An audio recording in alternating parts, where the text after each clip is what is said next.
Bueno, antes de empezar, como no puede ser de otra forma, aplaudir la iniciativa del Colegio de Arquitectos.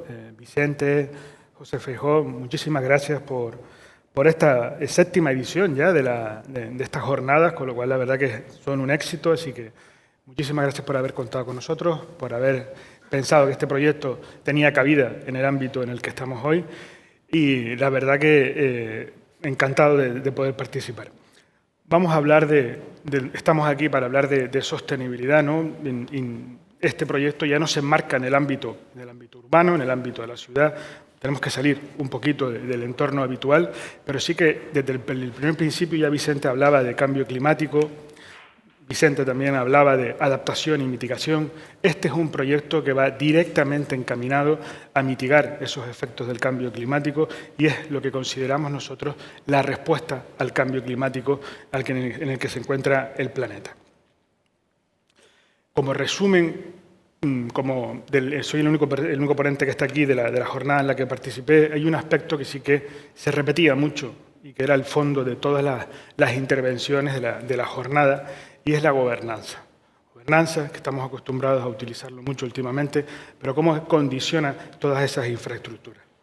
La emergencia climática en la que nos encontramos hace que tengamos calimas cada vez que son más frecuentes, los episodios de lluvia cada vez son más extremos, y si analizamos, por ejemplo, nuestra playa de las Canteras, el retroceso ya se puede medir con valores métricos. Así que la emergencia climática en la que nos encontramos es una exigencia ambiental. Es una exigencia ambiental y en la que necesitamos mirar, como ya se ha comentado en el resto de las intervenciones, una visión a largo plazo. Una visión a largo plazo que se fundamente en nuestro modelo de isla y en lo que representa la movilidad y el turismo también sostenible.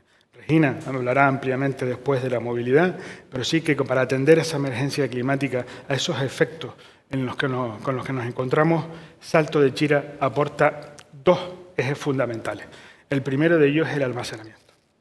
Para poder garantizar y reducir los efectos del cambio climático, ya lo apuntabas ahora, necesitamos poder almacenar. Necesitamos poder almacenar mucha energía.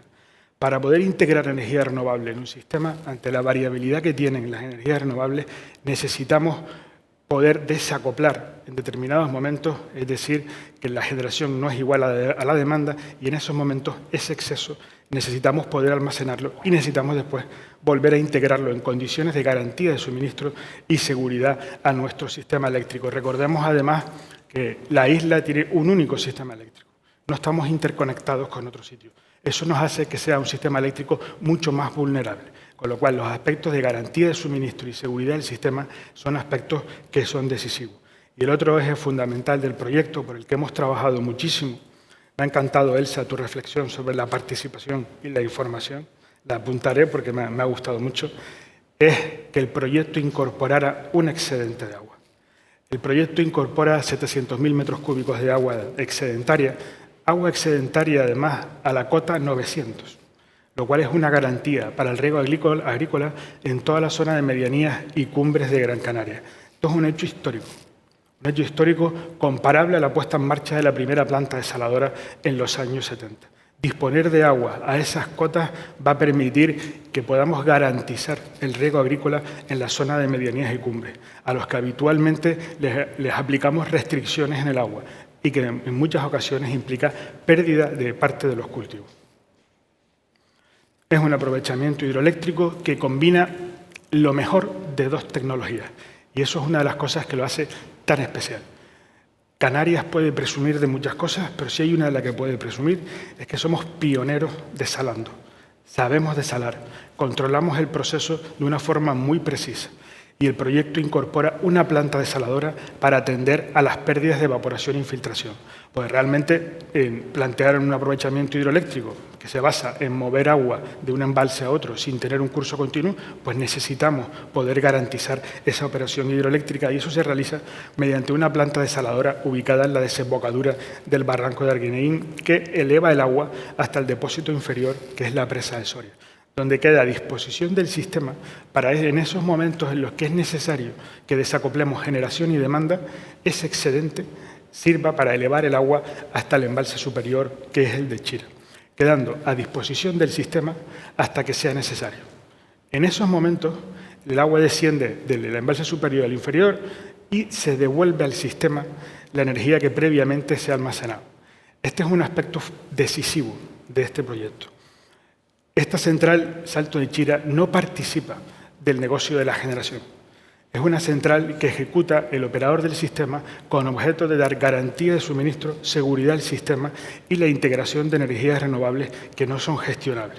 De tal forma que la central lo que hace es aprovechar el excedente y devolverlo cuando lo necesita el sistema. Sin duda, es un proyecto que sitúa a Gran Canaria a la vanguardia de la sostenibilidad.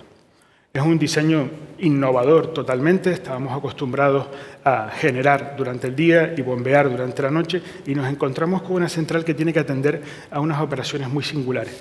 Aparte de regular potencia y frecuencia, ser capaz de tener un cambio rápido entre sus modos. Es decir, pasar de estar bombeando a estar turbinando en condiciones prácticamente instantáneas, lo que lo convierte en un proyecto emblemático para la isla y el turismo, que será sin duda un atractivo como ya lo es Gorona del Hierro. Otro de los aspectos decisivos, hablábamos, Vicente, desde el principio del cambio climático y la necesidad de mitigar y adaptar. Proyecto, la puesta en funcionamiento, únicamente con la puesta en funcionamiento del proyecto, sin contemplar la integración de energía renovable que se va a producir en el sistema, garantiza una reducción del 20% de las emisiones de CO2. En este momento estamos emitiendo en Gran Canaria aproximadamente 300 toneladas equivalentes de CO2 cada hora. Esa no es la solución que necesitamos. Necesitamos combatir los efectos del cambio climático, para lo cual necesitamos reducir las emisiones. El proyecto, además, va directamente, proporciona un ahorro al sobrecoste de generación de los sistemas eléctricos canarios de 122 millones de euros. Recordemos que la generación en Canarias supone un sobrecoste para el sistema eléctrico de 700 millones de euros y, además, constituye 3.500 puestos de empleo. Es una protección. El proyecto se ejecuta con toda la garantía y protección ambiental del entorno y, lo que es muy importante, del paisaje. Cuando hablamos de un aprovechamiento hidroeléctrico reversible, lo primero que necesitamos son dos embalses y que para poder almacenar una cantidad importante de energía tienen que tener un volumen considerable.